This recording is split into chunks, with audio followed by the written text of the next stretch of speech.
નમસ્કાર. ચાલો એક નાની કલ્પના કરીએ. ધારો કે તમને 80 વર્ષ જૂનો કોઈ ખજાનો મળે.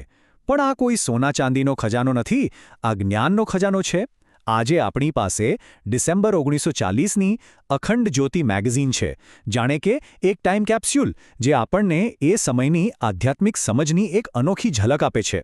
ચાલો સાથે મળીને આ જૂના પાનાઓ ખોલીએ અને જોઈએ કે એમાં આપણા માટે શું છુપાયેલું છે. આ અદ્ભુત મેગેઝિનના લેખક છે યુગઋષિ પંડિત શ્રી રામ શર્મા આચાર્યજી. એમના શબ્દો થકી જ આપણે એ સમજવાનો પ્રયત્ન કરીશું કે તે સમયે આધ્યાત્મિકતાને કેવી રીતે જોવામાં આવતી હતી. અને નવાઈની વાત તો એ છે કે એ જ જ્ઞાન આજે પણ એટલું જ સાચું અને ઉપયોગી છે. આપણે અહીં માત્ર કોઈ જૂની મેગેઝિનનો સારાંશ નથી જોવાના. ના, આપણે તો એક યાત્રા પર નીકળવાના છીએ. એ ચેતનાના નકશાને સમજવાની યાત્રા જે 80 કરતાં પણ વધુ વર્ષો પહેલાં તૈયાર કરવામાં આવ્યો હતો. એ જોવાની કોશિશ કરીશું કે એ સમયના વિચારો આજના જીવનને કેવી રીતે પ્રકાશિત કરી શકે છે. તો આપણી આ યાત્રા કેવી દેખાશે? સૌથી પહેલાં આપણે પ્રાચીન જ્ઞાનના પાયાથી શરૂઆત કરીશું. પછી જીવન, મૃત્યુ અને માયા જેવા ગહન વિષયોને સમજીશું. ત્યાર પછી આપણા અંદરના શત્રુઓ પર કેવી રીતે વિજય મેળવવો એ જોઈશું.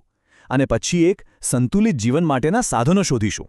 અને અંતે આ બધું આપણને પરમ શાંતિની યાત્રા પર લઈ જશે. કોઈપણ મોટી યાત્રાની શરૂઆત એક મજબૂત પાયાથી થાય છે, ખરું ને? તો આ આધ્યાત્મિક સફર માટે જ્ઞાનનો પાયો ક્યાંથી આવે છે? ચાલો શોધીએ કે આ મેગેઝિન આપણને ક્યાં દિશા બતાવે છે. તો સવાલ એ છે કે સાચું જ્ઞાન શરૂ ક્યાંથી થાય? આ એક એવો સવાલ છે જે સદીઓથી પૂછાય છે. અને જુઓ, આ મેગેઝિન મુજબ એનો જવાબ બે ખૂબ જ શક્તિશાળી સ્ત્રોતોમાં છુપાયેલો છે. આ મેગેઝિન જ્ઞાનના બે મજબૂત સ્તંભો તરફ ઇશારો કરે છે. એક તરફ છે ગીતા અને રામાયણ જેવી ભક્તિમય કથાઓ જે સીધી આપણા દિલને સ્પર્શે છે અને આપણને પ્રેરણા આપે છે. અને બીજી તરફ છે વેદોના ગહન દાર્શનિક સત્યો જે આપણી બુદ્ધિને પાયાના સિદ્ધાંતો સમજાવે છે. એટલે કે એક આપણું હૃદય છે અને બીજું આપણું મગજ, બંને જરૂરી છે. હવે જ્યારે જ્ઞાનનો પાયો મજબૂત થઈ ગયો તો ચાલો થોડા ઊંડા ઉતરીએ. હવે મેગેઝિન આપણને જીવનના સૌથી મોટા અને કદાચ સૌથી ગૂંચવણભર્યા રહસ્યોનો સામનો કરવા માટે તૈયાર કરે છે. જીવન શું છે, મૃત્યુ શું છે અને આ વાસ્તવિકતા જેને આપણે માયા કહીએ છીએ એનું સાચું સ્વરૂપ શું છે? મૃત્યુ, આ શબ્દ સાંભળતા જ મનમાં એક ડર આવી જાય છે, નહીં? પણ આ મેગેઝિન એકદમ અલગ જ દૃષ્ટિકોણ આપે છે. એ કહે છે કે મૃત્યુ કોઈ અંત નથી, એ તો માત્ર એક અવસ્થાનું પરિવર્તન છે. જાણે આપણે જૂના કપડાં ઉતારીને નવા પહેરીએ. જ્યારે આપણે એને આ રીતે જોઈએ છીએ ત્યારે એનો ભય આપોઆપ ઓછો થઈ જાય છે. અને આ જ વિચાર માયાના કોન્સેપ્ટ સાથે જોડાયેલો છે. માયા એટલે શું? એટલે કે આ જે ભૌતિક દુનિયા આપણે જોઈએ છે એ કદાચ એક ભ્રમણા જેવી છે જે આપણને એની પાછળ છુપાયેલા ઊંડા સત્યને જોતા રોકે છે. અને પુનર્જન્મ એ આત્માની આ માયામાંથી પસાર થતી એક યાત્રા છે જ્યાં એ દરેક જન્મમાં કંઈક નવું શીખે છે અને વિકાસ પામે છે. તો જો બહારની દુનિયા એક ભ્રમણા જેવી છે તો પછી અસલી લડાઈ ક્યાં છે? સાચું યુદ્ધ ક્યાં લડાય છે?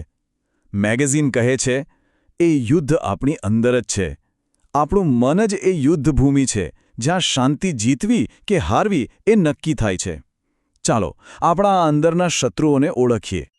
અને જુઓ, આ સંઘર્ષોની યાદી જાણે આજે જ લખાઈ હોય એવું લાગે છે. ક્યારે ન પૂરી થતી ઈચ્છાઓ, પેલો અહંકાર જે હંમેશા કહે છે હું જ સાચો, અને આપણું બેકાબૂ મન જે એક જગ્યાએ ટકતું જ નથી. આ બતાવે છે કે 80 વર્ષમાં દુનિયા ભલે બદલાઈ ગઈ હોય પણ માણસના મનની લડાઈઓ તો એની એ જ છે. અને આ બધી વાતનો સારાંશ આ એક જ વાક્યમાં આવી જાય છે. આ કેટલું પાવરફુલ છે! મતલબ કે આપણી શાંતિનો કંટ્રોલ બહારની પરિસ્થિતિઓમાં નહીં પણ આપણી અંદર છે. જો આપણે અંદરથી શાંત હોઈએ તો બહાર ભલે તોફાન હોય એ આપણને હલાવી શકતું નથી. સારું, સમસ્યાઓ તો સમજાઈ ગઈ, પણ એને હલ કેવી રીતે કરવી? આ આંતરિક યુદ્ધ જીતવું કેવી રીતે? ચિંતા ન કરો, મેગેઝિન માત્ર સમસ્યાઓ ગણાવીને અટકી નથી જતું. એ આપણને શક્તિ અને શાંતિ મેળવવા માટેના એકદમ પ્રેક્ટિકલ, નક્કર રસ્તાઓ પણ બતાવે છે. અને આ કોઈ હવામાં વાતો નથી, આ એકદમ હોલિસ્ટિક એપ્રોચ છે. જુઓ, શ્વાસની શક્તિ એટલે કે સ્વરયોગ દ્વારા શરીરને સાજું કરો. પછી માફી આપીને મનને હલકું કરો. જીવનમાં પ્રેમ અને શક્તિ વચ્ચે સાચો રસ્તો પસંદ કરો. અને છેલ્લે પોતાની જીવનશક્તિનું રક્ષણ કરો. આ એક કમ્પ્લીટ પેકેજ જેવું છે, જેમાં શરીર, મન અને આત્મા ત્રણેયનો વિચાર કરવામાં આવ્યો છે. તો આ બધું કરીને આપણે ક્યાં પહોંચીશું? આટલી મહેનત, આટલી સાધના, એનું અંતિમ પરિણામ શું છે? આખી યાત્રાનું અંતિમ લક્ષ્ય શું છે? ચાલો જોઈએ કે આ આધ્યાત્મિક નકશો આપણને આપણા અંતિમ મુકામ સુધી કેવી રીતે લઈ જાય છે. અને અહીં છે આખી વાતનો નિચોડ. આખી યાત્રાનું ફળ કોઈ બહારની વસ્તુ નથી, કોઈ સિદ્ધિ નથી, કોઈ પદ નથી. એ છે આત્મજ્ઞાન. એટલે કે પોતાની જાતને સાચી રીતે ઓળખવી. અને જ્યારે એ જ્ઞાન પ્રાપ્ત થાય છે ત્યારે એમાંથી જ જન્મે છે પરમ શાંતિ. એવી શાંતિ જેને દુનિયાની કોઈ પરિસ્થિતિ છીનવી ન શકે, કારણ કે એ અંદરથી આવે છે. તો ચાલો આખી યાત્રા પર એક છેલ્લી નજર નાખી લઈએ. આ છે આંતરિક શાંતિનો નકશો. જ્ઞાનના મૂળથી શરૂઆત કરો, વાસ્તવિકતાના સ્વરૂપ પર સવાલ ઉઠાવો, પોતાના મન પર વિજય મેળવો અને ક્ષમા અને પ્રેમ જેવી શિસ્ત અપનાવો. આ બધા જ રસ્તા આપણને એક જ દિશામાં લઈ જાય છે, આત્મજ્ઞાન અને એમાંથી મળતી સાચી શાંતિ. અને અંતે આ સવાલ આપણા બધા માટે છે. 80 વર્ષ જૂનો આ નકશો શું આજે પણ આપણી આ ફાસ્ટ ટ્રેક, ટેકનોલોજીથી ભરેલી અને જટિલ જિંદગીમાં એટલો જ ઉપયોગી છે?